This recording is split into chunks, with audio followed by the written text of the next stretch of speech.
Good day, everybody. My name is Olga Rodionenko. I'm the Executive Director of the International Association for Energy Economics. It gives me great pleasure to welcome you for today's webinar entitled What's Shaping Energy Policy Worldwide. We are very grateful for our moderator, John Jimison, and our distinguished panelists for today's timely discussion. First, a few housekeeping matters that I would like to say is that this webinar is recorded, and please check the chat button if you have any questions that you want to ask our panelists. And now I would like to introduce our moderator, John Jimison. He is General Counsel. Please, John, the floor is yours. Well, thank you very much, Olga. And people are probably wondering why a lawyer would be asked to moderate a discussion of energy policy. And I have to say that in my case, it's very different. I've completed a 50-year career as being a lawyer and focused on energy policy. And during that career, I have been a member of the IEA since 1979. And had the pleasure of being recruited to be a staff person in the IEA from 1982 to 1985, and have watched as the IEA has grown in its role and its influence over energy policy globally since then with great pleasure. So it's very appropriate for me to be the one to moderate this discussion and to hear how the IEA is currently evaluating international energy policies. My role will be to watch the chat for your questions, pick out the really good ones, and I hope to see a lot of them. And other than that, to sit back and enjoy a very good discussion between the IEA staff and Catherine. And with that, I'll turn it over to Christine to introduce the staff and to start the IEA's presentation. Great. Thank you very much, John, for setting the scene, and thanks to Olga and to the IEA for hosting this webinar. I'm here with two of the analysts in my team. We have Gabriel Save and Leilou Douni to present some of our work on the tracking and policy analysis. This is specifically our latest State of Energy Policy 2026 report. And also we're going to show you two of our data explorers, the Global Energy Policy Hub and also the Climate Pledges Explorer. At the IEA, this is part of work where we continuously keep track of changes and updates to energy policies worldwide. In the recent years have been an exceptionally active period to energy policy making, where governments are navigating a complex and evolving set of global constraints, and they're acting to protect consumers, to strengthen resilience, and to secure supply. And at the same time, they must also ensure that the short-term measures that they take do not come at the expense of long-term energy objectives. And those choices are made today will have lasting impacts for the future of the energy systems as well. Now, this piece and this work, the State of Energy Policy series, it aims to inform those choices by reviewing energy policy changes globally and also how they resonate over a longer timeline of energy policy making. You'll hear this said a bit more, I think, today. This is a unique report, exceptional work, first of its kind, in the sense that it reviews really a lot of policy changes and draws on an exceptional tracking effort of more than 6,500 policy areas, policy measures across more than 80 countries and in the dimensions of 200 different areas of policy making as well. Some of the ones that are featured in the report are traditional and emerging security policies, government energy spending programs, energy efficiency and fuel switching regulations, and climate pledges.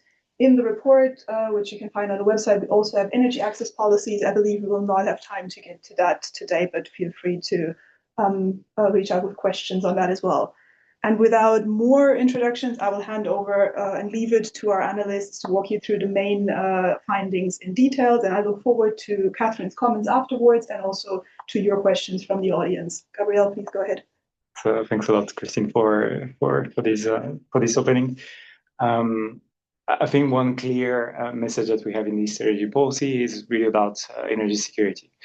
Energy security has been and remains a core driver for energy policy action.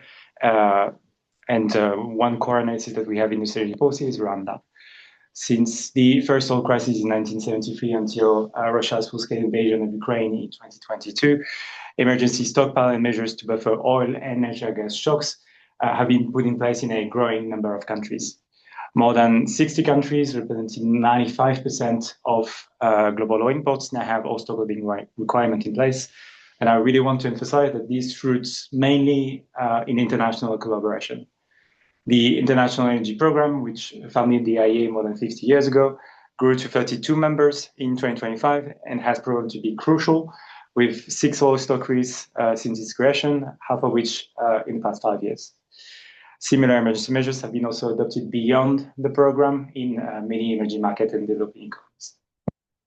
Similar emergency measures have been adopted also for natural gas, but at a slower pace, but still as important as it is for oil, with stockholding requirement in place in countries representing 40% of global gas imports. The Russia-Ukraine gas crisis in 2009 triggered the first legislation in Europe to mandate the adoption of gas emergency plans, and followed by gas storage obligation after Russia full-scale invasion of Ukraine in 2022, along with strategic buffers like in Japan. Not all countries remain fully shielded against the fuel shocks. The lack of natural gas emergency stock in many emerging markets, low required oil stock volumes, and partial implementation can hinder how new shocks can be buffered. The current disruption that we're seeing triggered already announcement of new and strengthened emergency storage capacity, notably in Indonesia and Vietnam. The IEA is obviously closely tracking those policy evolution and has already made available its 2026 IEA Energy Crisis Policy Response Tracker, available on the IEA website. I do encourage you to have a look to this tracker to go more in depth into that detail. Energy security obviously is about fuel, but it doesn't stop to that. It must also address emerging risks related to critical minerals and clean energy technology supply chains risks. Critical mineral and clean energy technology supply chains have been subject to more and more restricting trade measures and high concentration levels, which enacted a response from many countries. In 2025 alone, we tracked around 35 new policies affecting critical minerals, mostly focusing on financial incentives and recycling, as you can see on the screen. When it comes to more classic energy security measures like stockpiling, we can see that these measures are still to be adopted, with only 4 countries having stockpiling of critical mineral in place as of 2025. A similar picture can be seen for clean energy technology supply chains. For those technology, there's a quite focus on domestic manufacturing and the financial incentives towards that.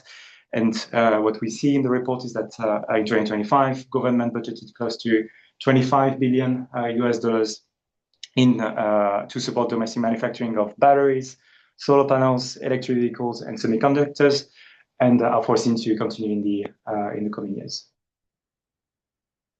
One of the trends that we see for the industry is not just to focus on clean technology manufacturing, but also on how this industry should decarbonize in line with the long-term pledges.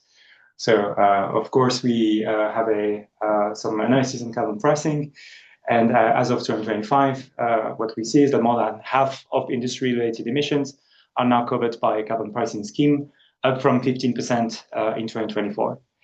The most notable expansion is coming from China, with the expansion of the national ETS to the cement, steel, and aluminum industry. And the analysis we also have is that the coverage should also increase in the next 5 years, with new or modified scheme scheduled to be enforced in the next 5 years in 5 other countries, but including Turkey, Brazil, and India.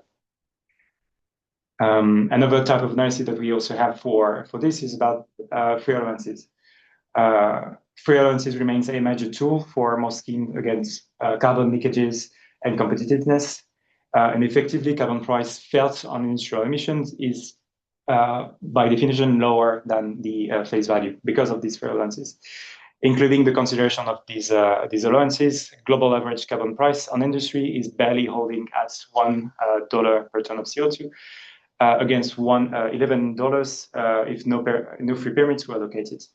And even the current scheme that have been implemented still rely a lot on those free allowances, with China expecting to distribute around 97% of free allowances for the total emission of the scheme. The Japan GXETS, which actually started this month, has embedded from the start free emission allowances until 2033. So auctions starting in 2033 from that date. So it's interesting to see the current development, and especially I think we'll have a focus on the next energy policy about the EU CBAM, with the aim to reduce these free permits and to avoid, again, carbon leakages. And it's also interesting to note that the CBAM started this year with the CBAM factor beginning at 2.5%. Another point on the industry and the industry signal that we have. Revision to minimum energy efficiency and fuel switching regulation marked a clear change in the policy momentum.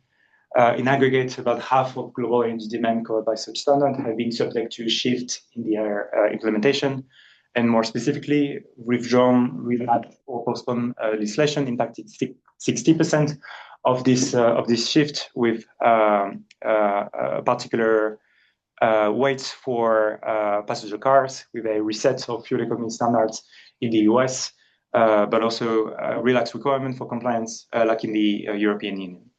These changes outweighed the new and more stringent standards that were implemented in 15 other countries during the same time period, implying a first drop in global energy efficiency stringency and coverage ever recorded. Our brand new indicator, which we have a brand new indicator which tries to normalize and benchmark those standards, just to have a better understanding of the direction of travel.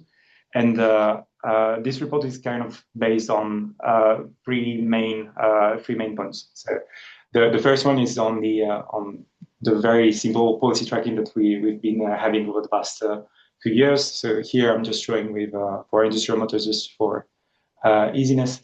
So we're just tracking which country has which type of standards. The European, China, US from 2027 onwards having the best standard in place, the IE4, and so on and so forth, up to the IE1, for example, which is the lowest standards that exists.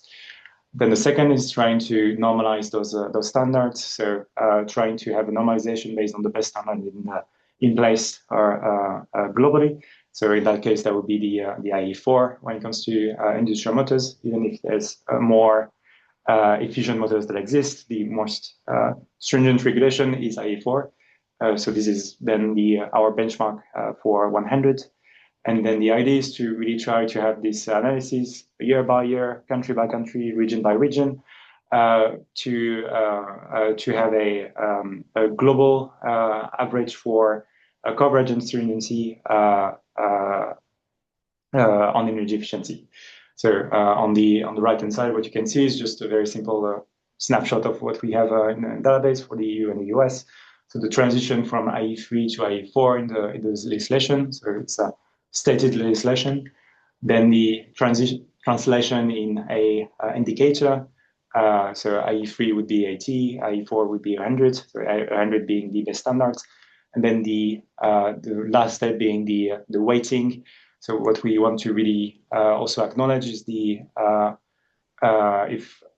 weight of one economy, one region, based on the energy demand of this specific sector, of this specific technology that it targets. So of course, if there's for air conditioners, there would be more weight for countries that needs cooling demand on, rather than just so making a better weight on those regions in the indicator. Sorry. So that's just to summarize the methodology here. And the main message that we have in the report is the following.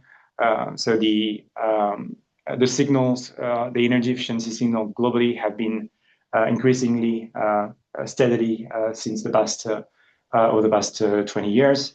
But we see the first drop in energy efficiency, stringency, and coverage in 2025, as I flagged, because of more withdrawal and postponement than the new commitment or strengthened commitments in 2025. But what we also see is that the signals demonstrate a continued increase in coverage and stringency in the next 5 years with current policy framework, but at a slower pace than anticipated in 2024. Just as a side note, the global signal provided for comparison are now kind of equivalent to the one with 2019 policy framework. So it's quite of a step back in the signaling. And based on that, I think I'll hand it over to Leilu for the following insights. Thanks, Gabriel. So another topic that we covered in the report is government energy spending, coming since 2015.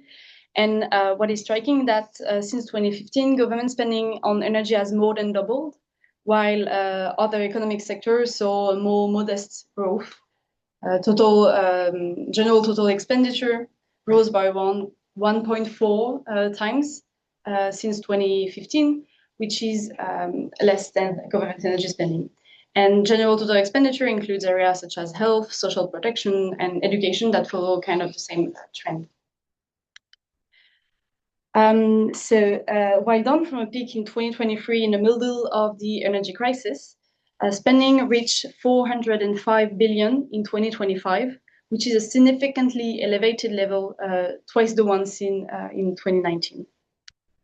Short-term affordability measures in response to the past energy crisis had a significant effect on government spending, with 220 billion directed towards households between 2022 and 2023. But even without these temporary measures, the trend showed a structural energy spending growth. Spending post-COVID-19 pandemic played a fundamental role in this growth, with varying allocation and pace across different sectors. So over the past decade, government support has increased the most sharply for low-emission passenger cars, growing 14-fold. It is the orange graph that you can see on the right-hand side. The building sector, which grew almost 7-fold, the green graph, and the industry sector, which has more than doubled since 2015. And what we saw is that support for power generation and mass and alternative transits continue to receive, in aggregate, the largest share of government support. Coming back to the general government spending graph, we can see that for these long-term investments that we've talked about enacted in 2025, the new policies enacted in 2025, are expected to reduce initial budget on energy until the end of the decade by a quarter compared to earlier expectations. And key drivers for this include the revision of the energy-related tax credit in the United States, some expiring programs under the European Recovery and Resilience Facility Fund, and reduction government-based renewable subsidies in China. Despite this, as you can see on yellow, total allocation are foreseen to remain elevated around current levels, with most countries maintaining high energy spending and some even increasing it. A point to put on is that since the beginning of this year, many governments have launched new affordability measures to manage the impact on the energy markets, likely pushing 2026 spending above current expectations. And these short-term measures should draw on the lessons made in 2022, where only a quarter of the spending was targeted as household most in need, diverging away from further long-term diversification and efficiency efforts. The next state of energy policy will discuss and spotlight estimated budgeted and disbursements made through the years. On another note, 2025 marked a key milestone for parties under the Paris Agreement to update their nationally determined contributions, also named NDCs, and outline their emission mitigation ambition for the next 10 years. This roots in what we call the bracket mechanism of the Paris Agreement, where every 5 years, countries are expected to increase climate action ambition. And the last round of submission was around COP26 in Glasgow in 2021, with few updates in between. In yellow, you can see the new round of indices, so the new submission that are for 2035. In aggregate, this new round of pledges does not imply an acceleration in energy sector mitigation. Emission would slowly decline by 0.3% annually until 2035, which is misaligned with the long-term carbon and climate neutrality goals countries have set, so the long-term pledges, requiring an annual drop of more than 3% from now until 2050. And this is also misaligned with the ambition of the Paris Agreement to maintain well below 2 degrees global temperature rise by the end of the century. This widely differs country by country, although in aggregate, more than 80% of new submissions lay out targets that imply similar or slower declining rates of emission than in earlier indices. So it's the yellow yellow and orange part on the graph on the right-hand side. And this picture is still subject to change as 65 parties to the Paris Agreement, most of them developing economies, as you can see, have yet to submit new and possibly more ambitious indices as of April 2026. You can find this analysis on the Climate Pledges Explorer on the IEA website, which is publicly available and will be continuously updated to assess the impact of these new indices. I invite you to dive into it for more granular information about different type of submissions, about specific countries, region, and implied energy emission mitigation for each NDC submissions, as well as long-term pledges. And before ending this presentation, I would like to point out that the State of Energy Policy report builds on the wide, comprehensive, and regular exercise maintained in the agency to monitor as close to real time as feasible the evolution of energy on the climate policies to best inform our models internally and reports. And all the inputs and the policies led in the report are reviewed by member countries and made publicly available on our brand new Global Energy Policy Hub. And this hub compiles more than 6,500 entries over government incentives, regulation, trade policies for all energy sector and 84 countries. It is a dynamic platform, as you were able to see before, where you can find every single policies, you can check, review it, knowing that official sources and government websites are always linked. So thank you very much for your attention. I think if you have some questions, I don't know if it's now or later, but feel free to ask. Well, so I think thank you very much, IEA staff, and thank you for the report. And now I have the honor of turning the floor over to Catherine Wolfram, who has great experience in this and will be raising some topics and questions to the staff and having a bit of discussion with them about them. So Catherine, over to you.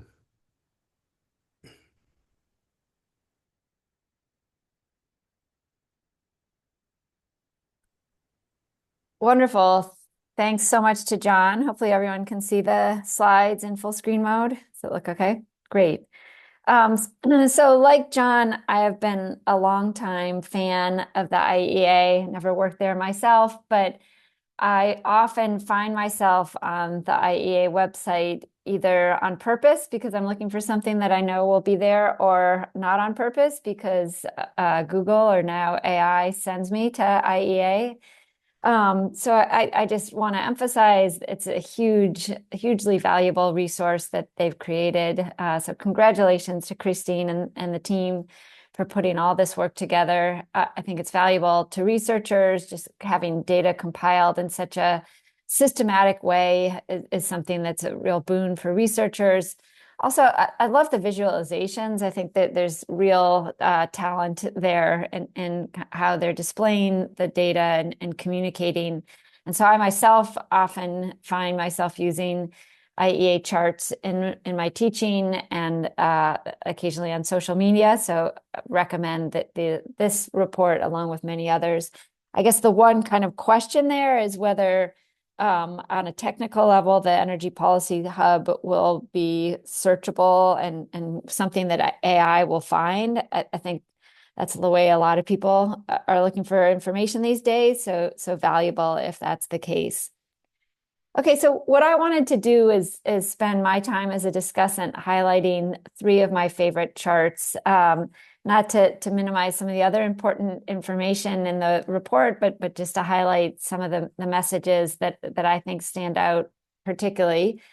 So one is this summary of the energy efficiency, stringency, and coverage indicator that Gabriel so well described.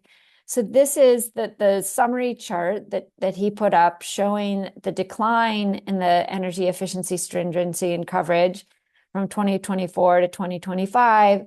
I think it's also interesting to focus on the level of the index, which suggests that as of the end of 2024, we were projecting that by 2030, the policies in place on average, on an energy-weighted average, would be about 30% as stringent as the most stringent policy out there. But that unfortunately declined in 2025. So in the report, you can kind of go sector by sector, try to figure out what is the culprit behind that decline. So looking first at air conditioners, you see essentially no decline between 2025 and 2024, no change really in the trajectory of the policies. Again, I think it's useful to focus on the index. So on average, there seems to be a lot of variation in air conditioning energy efficiency, where the average stringency is only about 16, 17% as stringent as the most efficient.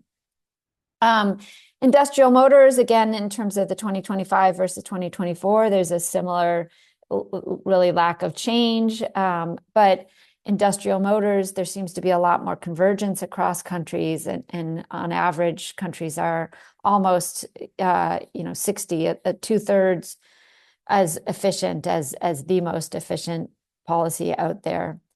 So the real culprit is, unfortunately, from the US. The reason that we're seeing the aggregate line go down appears to be that the US, with the One Big Beautiful Bill Act, has removed the financial penalty for compliance with the corporate average fuel economy standards. And so we're seeing this big decline in the efficiency standards between 2024 and 2025 of passenger cars. That's not all driven by the US, as Gabriel's circle chart indicated, but the US certainly plays a big role there. Okay, so somewhat related to that, I was taken by this chart that shows the energy-related budget allocation in the United States. So we saw that the total numbers globally, which were presented, but this is zooming in on the United States, and really shows kind of the increases that were reflected in the Inflation Reduction Act, up to $120 billion in expenditures per year in 2025, until the One Big Beautiful Bill Act came and has dramatically cut the energy expenditures. So, I think on the positive side, you can see that in 2026, we will still get a fair amount of expenditures in support of clean energy deployment. I anticipate those to be kind of the developers rushing to get their solar or wind installations in before their tax credits expire at the end of 2026. But by 2027, it seems as though the US will be back, basically to where we were before. So, to me, this is an interesting way to put in perspective both the people that are saying, well, that the One Big Beautiful Bill Act did cut some of the obvious parts of the Inflation Reduction Act, but didn't cut it all, and we should be proud of what has remained. But this really emphasizes that not much is remaining. just comparing the kind of the early period pre-Inflation Reduction Act to where we will end up. But that there is this kind of 2026 period that supports the more optimistic view of what Inflation Reduction Act policies have continued to do, even in the face of the dramatic cuts under the One Big Beautiful Bill Act. So finally, I guess saving the best for last, I am a huge personal fan of all the dramatic increase that we've seen recently in carbon pricing interest in the world. I personally think that the EU's carbon border adjustment mechanism takes a lot of the credit for this dramatic increase that we've seen over time in the share of emissions in the industrial sector that are covered by a carbon price. So as Gabriele emphasized, between 2024 and 2025, the increase was from about 15% to 58%. The report really highlights that a lot of this was, and potentially all of the 2024 to 25 increase was the Chinese expansion of their emissions trading sector or system to cover the 3 of the 4 CBAM sectors, the cement, aluminum, and steel sectors. I have a version of this graph, or a similar way to make a similar point that is in a report that I was part of that came out last September on building a climate coalition. And so the report was trying to articulate how a group of countries might be able to leverage all the momentum that the IEA chart is emphasizing towards carbon pricing for the industrial sector, and how these countries could think about forming a coalition of countries that agree to price carbon, initially starting with the small set of industrial sectors, but then hopefully expanding over time, and how potentially this could help address this other point that the IEA chart makes, and which Gabriele emphasized, that the carbon pricing policies are in place, but the level of the carbon prices are relatively low. And so hopefully some form of kind of collective action on this could galvanize more ambition across countries. So the related chart that I have on the left that's in this report emphasizes that if you zero in on some of the CBAM sectors, in particular the aluminum, steel, cement, and fertilizer sectors, in those, over 80% of the emissions are covered by a carbon price. And here we are measuring not just carbon prices that are in effect, but some of the carbon price systems that Gabriele indicated will come into effect in the near term. So for instance, India, Brazil, those are countries that have carbon pricing schemes in existing legislation or regulation. It's just that those schemes are not yet formally in effect. So, one way to look at this is, this is only 4 sectors. So, progress there is great, but what can we say about 4 sectors? I think it's important to emphasize that these 4 sectors are 20% of global CO2 emissions. So while they are only 5% of global GDP, they are really some of the big kahunas, or big fish in terms of the emissions that need to be mitigated. So leveraging that momentum, we have been working with the Brazilian Ministry of Finance. This is my kind of discussant's prerogative to say one comment about something that I'm working on myself. We worked with the Brazilian Ministry of Finance, and we're very proud when they launched the Open Coalition on Compliance Carbon Markets at COP30 in Brazil.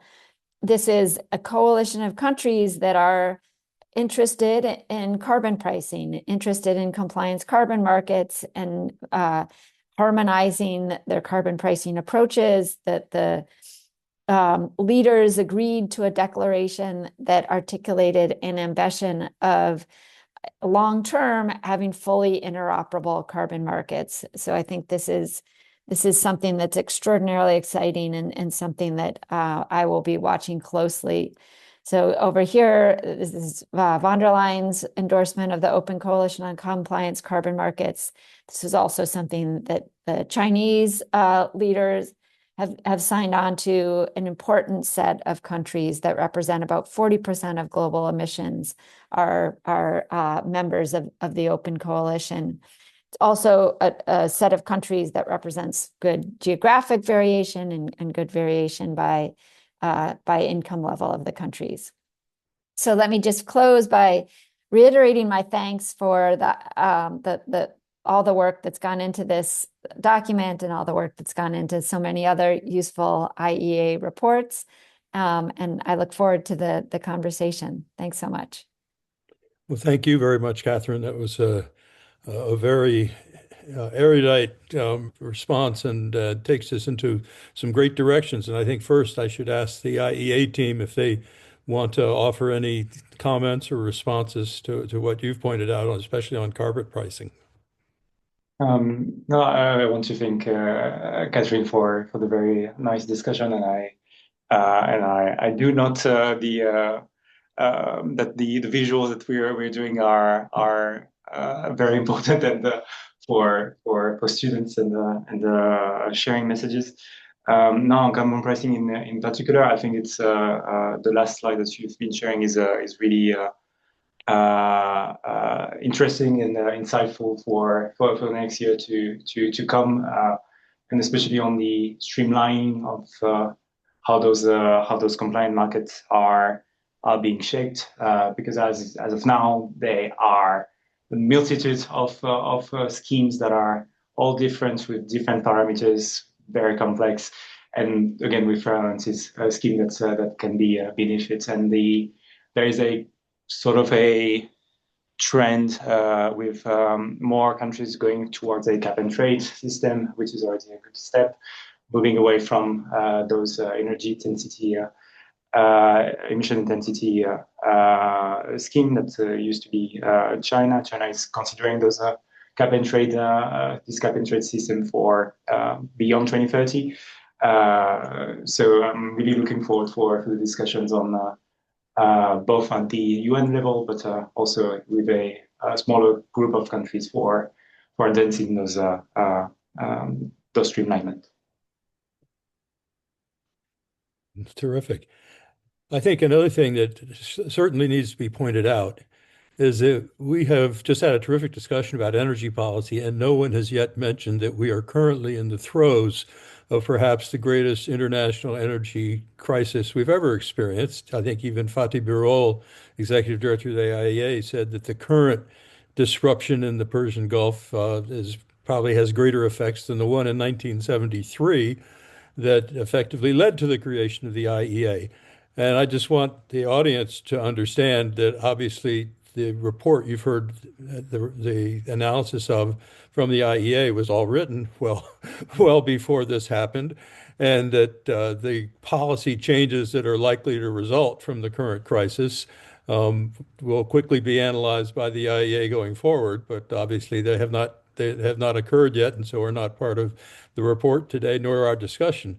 But I wanted to offer both the IEA staff and Catherine a chance to opine, if they want, on how the current crisis may drive countries in different directions as they reformulate energy policies, security policies, and environmental policies.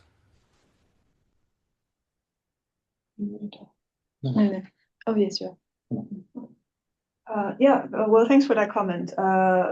You're exactly right. This report mostly looks at the changes that have happened in 2025.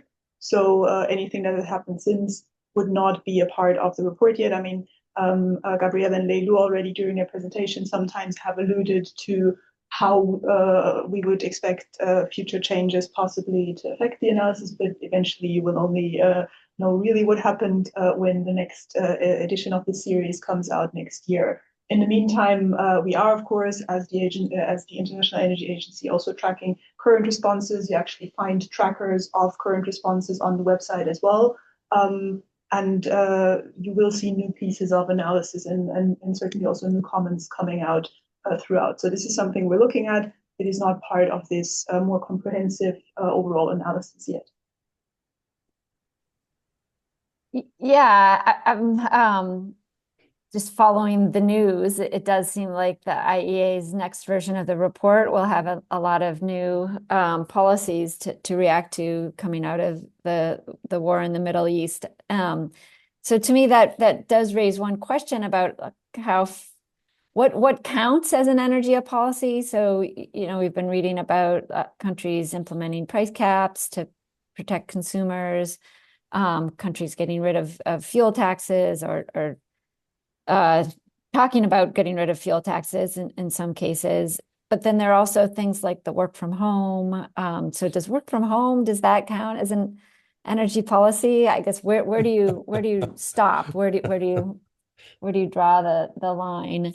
I guess one other comment that I would have, as I've emphasized, I'm interested in the climate implications of energy policies.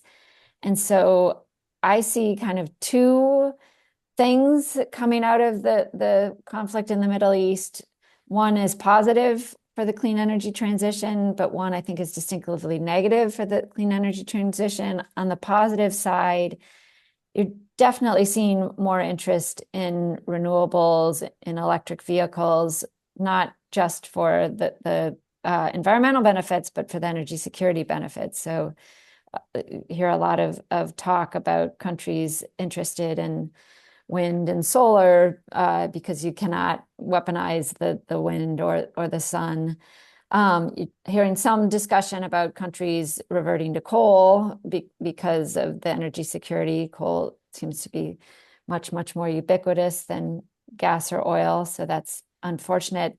But I do think that the biggest negative impact for climate of the war is the pressure it's putting on politicians to do whatever they can to keep energy prices low. So you've seen in the EU that this pressure on the ETS, the emissions trading system there, that the carbon pricing and the carbon price levels have fallen from about 90 euros a ton before the war at the beginning of February to about 70 euros, I think, reflecting some of those pressures. So still 70 euros a ton, still quite high, and it can get a lot of decarbonization at those price levels, but I think does reflect the pressure that politicians are feeling.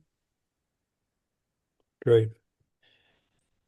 Well, I have not seen any questions in the chat, so all of you listeners online, please put them in so that we can get your voices involved in this discussion. But pending that, I wanted to talk about a topic that I see reflected in the inventory of policies, but not in the immediate report, and that's technology development. And during my 50 years watching energy policies, I don't think there's anything that has changed the world more than the new technologies that have emerged during that time. The fracking technology that was basically developed by U.S. government energy research policy in two critical respects has allowed the U.S. to move from being a major energy importer in both oil and natural gas to being a major exporter, the major exporter in oil and natural gas.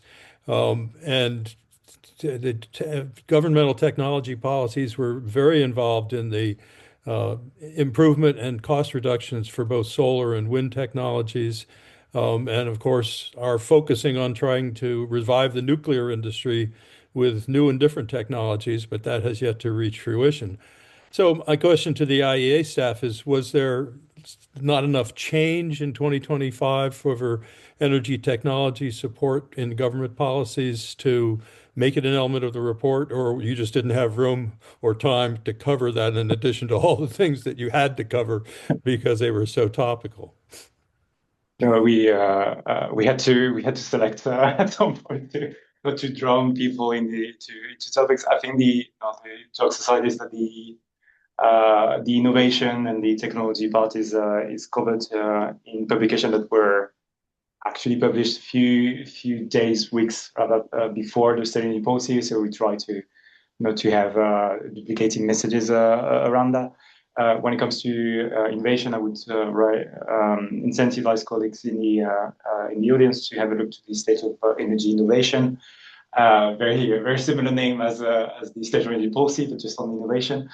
Very complete on the trend of RD&D for the energy and biotechnology, as you're flagging. One of the key messages of the State of Energy Innovation 2026 was, if we are just focusing on government spending, is that we are still seeing a drop in government support globally for additional funds for innovation.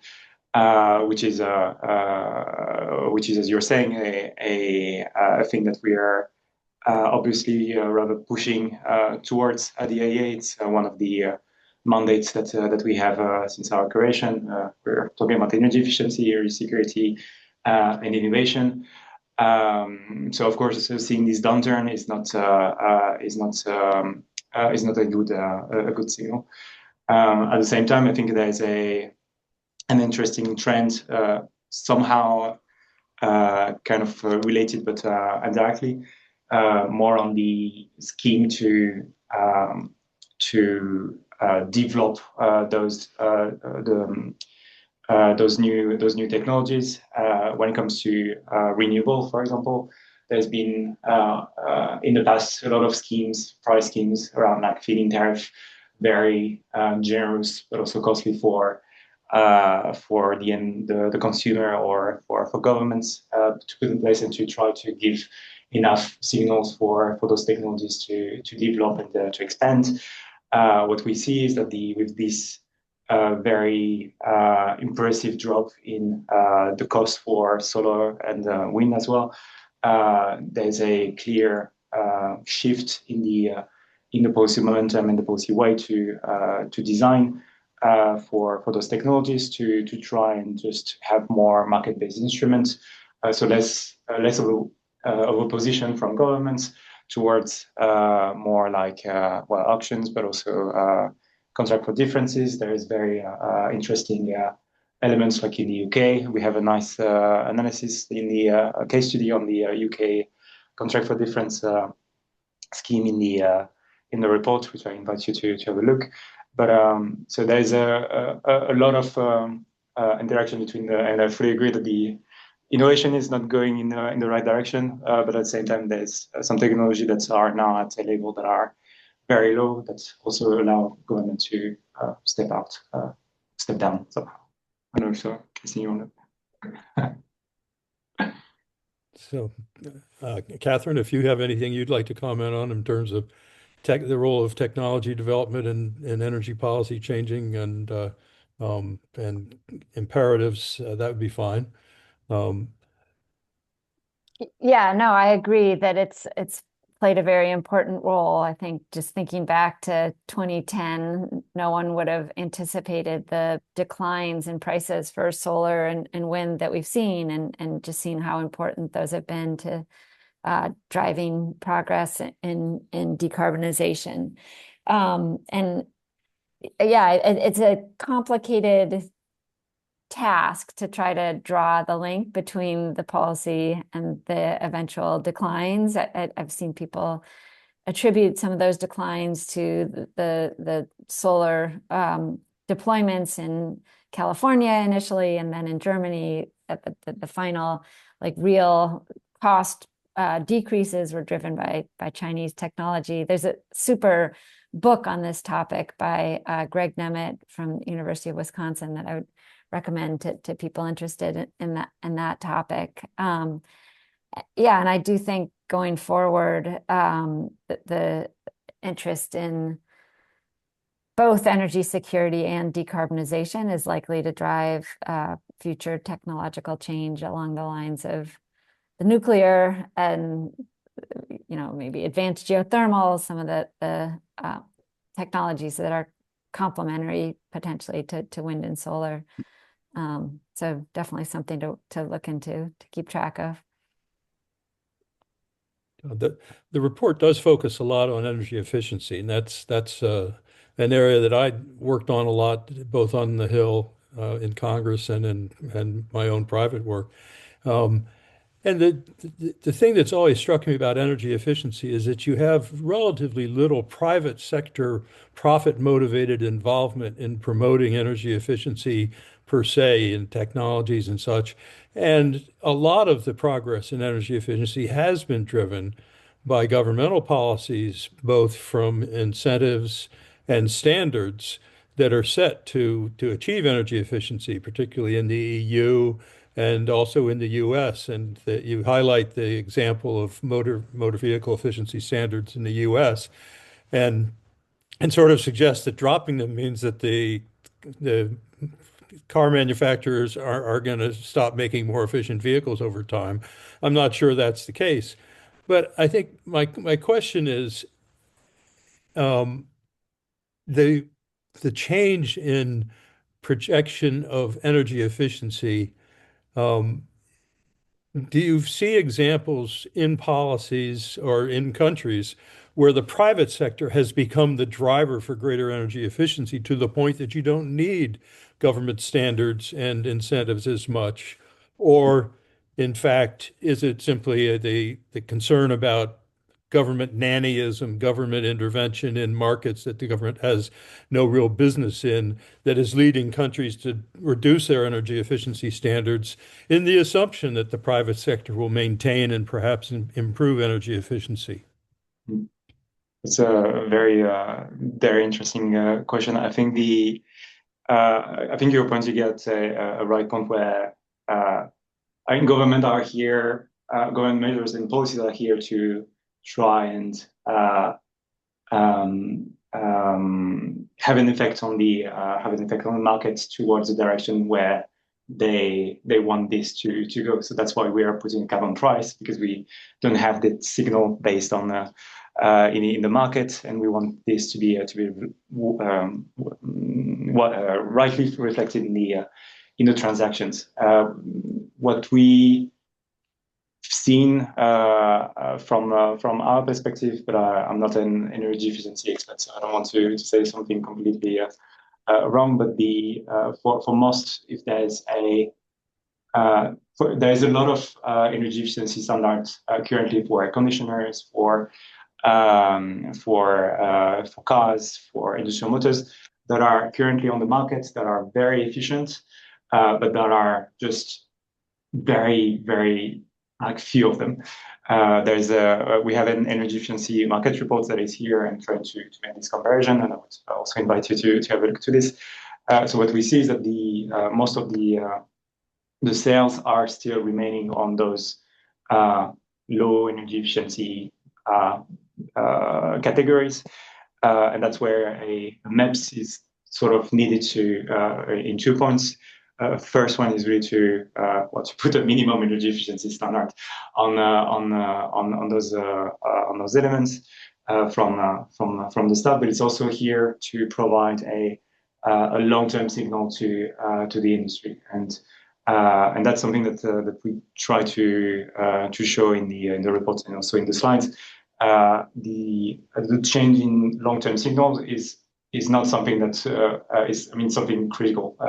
Eventually, if you are saying that to your industry that in the next 10 years they need to achieve 75% of emission reduction, or whichever most relevant metric you have, you give that the time to the industry to adapt its production, and then to adapt its production tools to arrive to that level.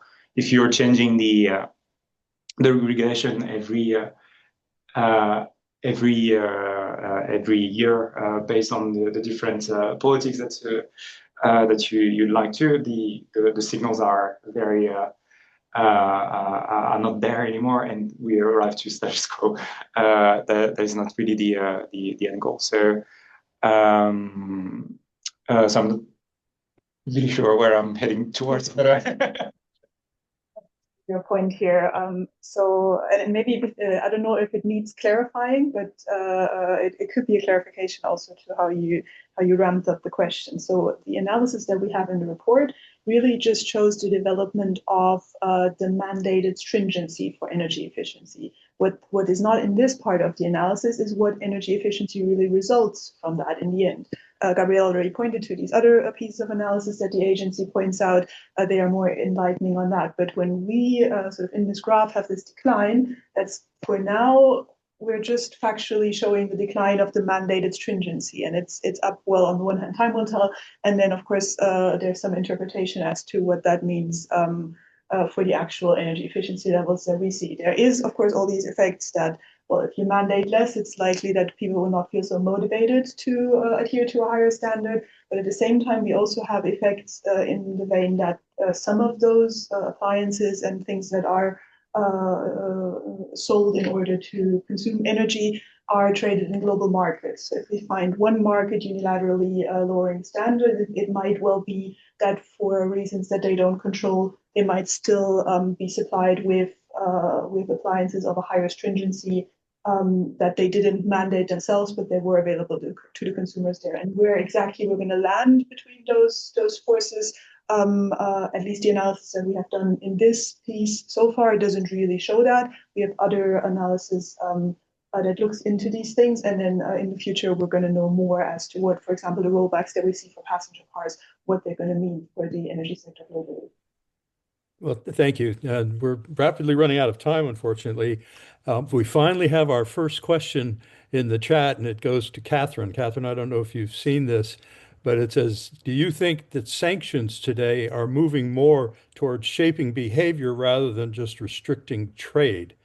And I'll give you a chance to answer that, and then and I want to thank the person who'd asked it. I didn't want to host an IAE webinar and not have any questions from anybody, but it's been a fascinating discussion. But go ahead, Catherine.